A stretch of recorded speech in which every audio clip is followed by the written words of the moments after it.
Today, I'm going to show you what to do if you're missing some buttons down here, either in the program window or over here in the source window. Let's say that I want to take a screenshot.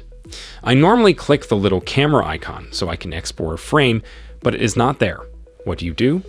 Well, you need to access the button editor. And the button editor is this little plus symbol you see right here. If you hover over it, you see it says button editor. Just click on that.